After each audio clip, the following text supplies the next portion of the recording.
Hi అండి, welcome to my channel Prayatnasri vlogs అండి. నేనైతే గోంగూరతో నిల్వ పచ్చడి అయితే పడుతున్నానండి. నేనైతే 2 కట్టలు అయితే గోంగూర తీసుకున్నానండి. దీన్ని ఇప్పుడు శుభ్రంగా కడిగేసి మనం 1 గంట ఎండలో పెట్టుకోవాలండి. వాటర్ ఏమీ లేకోకుండా.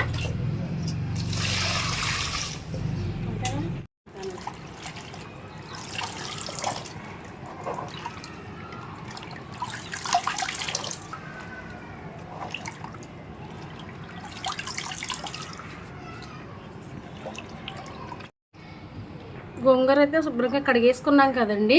దీన్ని ఇప్పుడు మనం తడి లేకోకుండా ఎండలో అయితే ఆరబెట్టుకోవాలండి. అస్సలు తడి ఉండకూడదు అనమాట.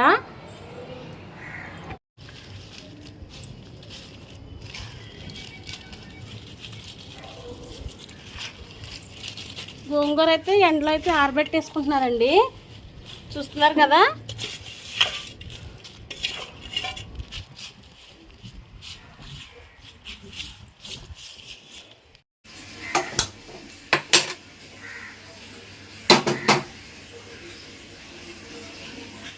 వేరుశనగ నూనె అయితే వేస్తున్నానండి గోంగూర వేపుకోవడానికి.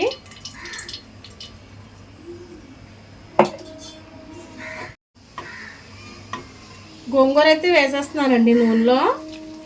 నూనె తక్కువ వేసాను అనుకోద్దండి, ఎందుకంటే లాస్ట్లో మనం తాలింపు పెట్టుకోవాలన్నమాట. తక్కువ వేసుకున్నా పర్వాలేదండి. ముందు లాస్ట్లో పచ్చడి అనేది తాలింపు పెడతాం కదా.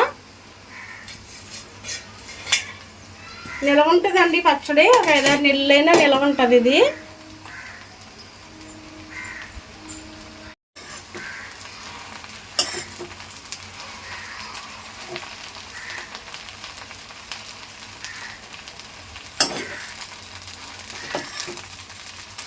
దీన్ని ఇలా చక్కగా మగ్గించాలండి. మూత ఏం పెట్టకూడదండి. మూత పెడితే వాటర్ వచ్చేస్తుంది.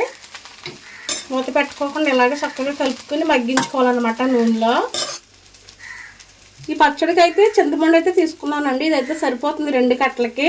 దీన్ని శుభ్రంగా కడిగేసి ఎండబెట్టానండి నేను. పీచులు అవి ఉంటాయి కదండి, పిక్కలు అవన్నీ తీసేసి ఎండబెట్టానండి. దీన్ని కూడా గోంగూరలో వేసేసుకుందాం.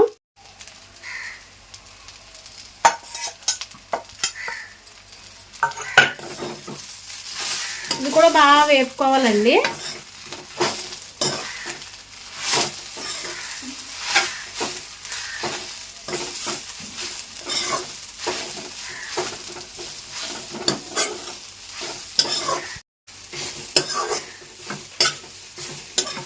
చూస్తున్నారు కదండి, గోంగూర చక్కగా వేగిపోయిందండి. చింతపండు కూడా చక్కగా ఇందులో కలిసిపోయింది మనకి. అలా వేపుకుంటే సరిపోతుందండి. ఇప్పుడు దీన్ని ఒక డబ్బాలో అయితే పెట్టుకోవాలి.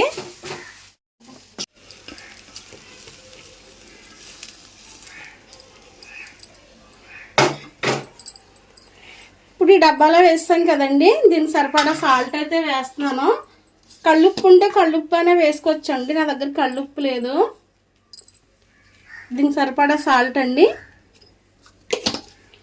ఇది బాగా చల్లారిపోయిన తర్వాత మూత పెట్టేసి అలా ఉంచేయాలండి. 3వ రోజున అయితే ఈ పచ్చడి అయితే కలుపుతానండి. 3 రోజుల వరకు ఇంక ఈ పచ్చడి మూత తీయకూడదండి, అలాగే ఉంచాలి. చక్కగా ఉప్పులో చింతపండులో అయితే నానుతుంది అనమాట. గోంగూర అయితే 3 రోజులు అయిందండి ఊరబెట్టి. చూస్తున్నారు కదా, ఇలా ఉందన్నమాట. ఇప్పుడు దీన్ని మనం బాగా కలుపుకోవాలండి. దీన్ని పచ్చడి కింద కలిపేసుకోవాలి మనం. దానికి ఏమేమి కావాలో చూపిస్తానండి. కరివేపాకు, ఆవాలు, మెంతులండి, కారం, వెల్లుల్లిపాయలు, తాలింపు దినుసులండి, ఆవాలు, ఇప్పుడు దీన్ని మనం మిక్సీలో వేయాలండి. మిక్సీలో వేసి మెత్తగా పట్టాలన్నమాట. అప్పుడు ఇవన్నీ చింతపండు, ఉప్పు ఇవన్నీ కలుస్తాయి.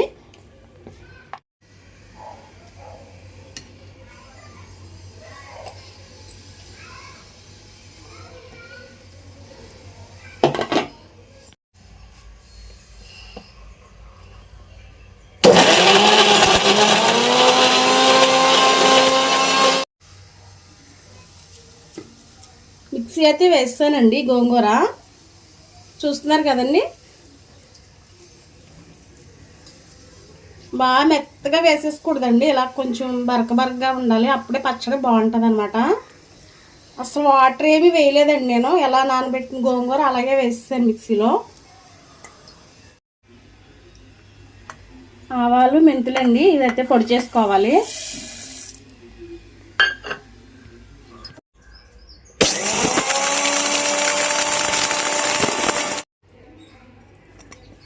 ఆవాలు మెంతులు పొడి అండి, ఇది కూడా గోంగూరలో వేసేసుకోవాలి. వెల్లుల్లిపాయలు కూడా పేస్ట్ వేసుకోవాలండి.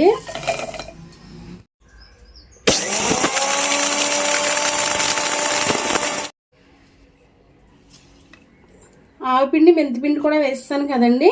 మనం మొన్న గోంగూర వేపేటప్పుడు సాల్ట్ అయితే వేసుకున్నాం కదండి, దాన్ని చూసి వేసుకోవాలన్నమాట. సాల్ట్, కారం అండి. గోంగూర కదండి పుల్లగా ఉంటుంది కదా, కారం ఎక్కువే పడుతుంది. ఇవన్నీ కలిసేలాగా బాగా కలుపుకోవాలండి పచ్చడి.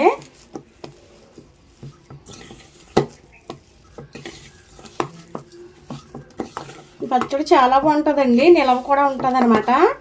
నిలవ పచ్చడి కదండి, బాగా మగ్గించి కలుపుతున్నాం కాబట్టి పచ్చడి అస్సలు పాడవదండి. మనం డైలీ చేసుకుని పచ్చడి ఉంటుంది కదండి, ఎండుమిరపకాయలు వేసుకుని, అది ఎన్నో రోజులు నిలవ ఉంటుంది. కానీ ఇది చాలా రోజులు నిలవ ఉంటుందండి, నిలవ పచ్చడి అనమాట ఇది. ఆ వీడియో కూడా మీకు చేసి పెడతానండి, ఎండుమిరపకాయలతో చేసి పచ్చడి కూడా.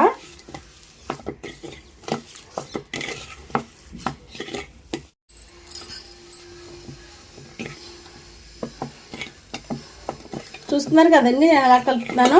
ఇలా బాగా ఆవపిండి, మెంతిపిండి, సాల్ట్ ఇవన్నీ కలిసేలా కలుపుకోవాలండి. మధ్య మధ్యలో మనకి ఏమైనా ఈసులు లాంటివి తగులుతూ ఉంటాయి కదండి, ఇటువంటివి వస్తాయి, తీసేసుకోవాలన్నమాట పక్కకి.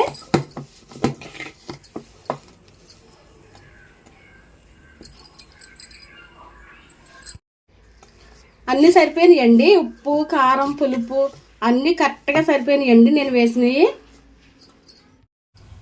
పచ్చడి అయితే తాలింపు పెడుతున్నానండి, గోంగూర పచ్చడి. దానికైతే మూకుడు పెట్టుకుంటున్నాను.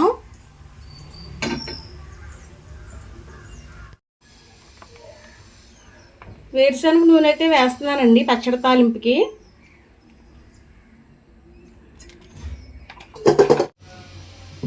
ఉల్లిపాయ పేస్ట్ చేసుకున్నాం కదండి మిక్సీలో, ముందు అదైతే వెయ్యాలండి నూనెలో.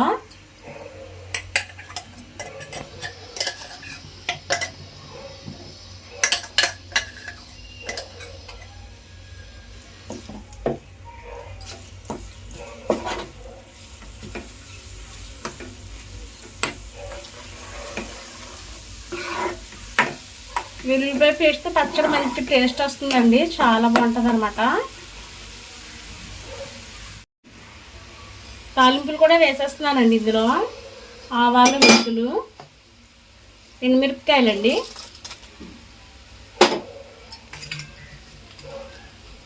కరివేపాకు,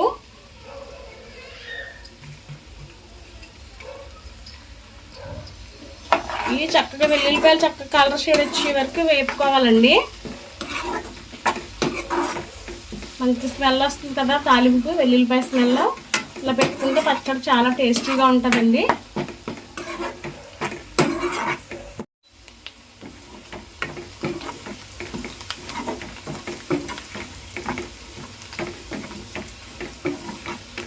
వెల్లుల్లిపాయ ఇంకా వేపాలండి.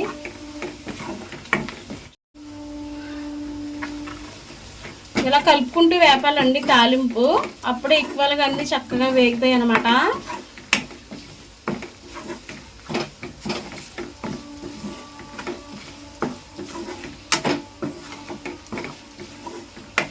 పచ్చడి మాత్రం చాలా బాగుంటుందండి, తప్పకుండా ఒకసారి ట్రై చేయండి. ఎలా ఉందో నాకు కామెంట్ చేయండి. తాలింపు అయితే వేగిపోయిందండి, ఇప్పుడు పచ్చడిలో వేసేసుకుందాం. ఇది తాలింపు అయితే వేసేస్తున్నానండి పచ్చడిలో.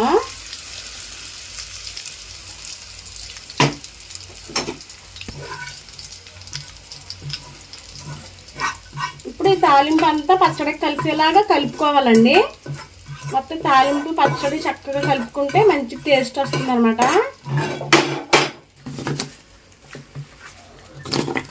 ఈ తాలింపు అంతా ఈ పచ్చడికి కలిసేలా కలుపుకోవాలండి.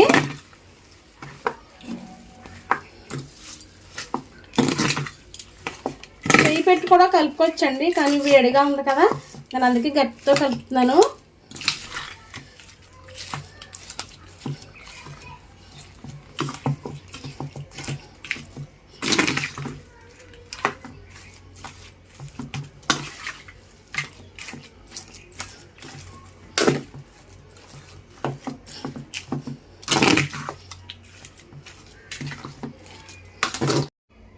చూస్తున్నారు కదండి, గోంగూర నిల్వ పచ్చడి అయితే రెడీ అయిపోయిందండి. చాలా బాగుంటుంది టేస్ట్. ఒకసారి ట్రై చేయండి, ఎలా వచ్చిందో నాకు కామెంట్ చేయండి. నా వీడియో మీకు నచ్చినట్లయితే లైక్ చేయండి, షేర్ చేయండి, సబ్స్క్రైబ్ చేయండి. వీడియోలు చూస్తున్నారు కానీ ఎవరు లైక్ చేయట్లేదండి, ప్లీజ్ లైక్ చేయండి, నా ఛానల్ సబ్స్క్రైబ్ చేసుకోండి.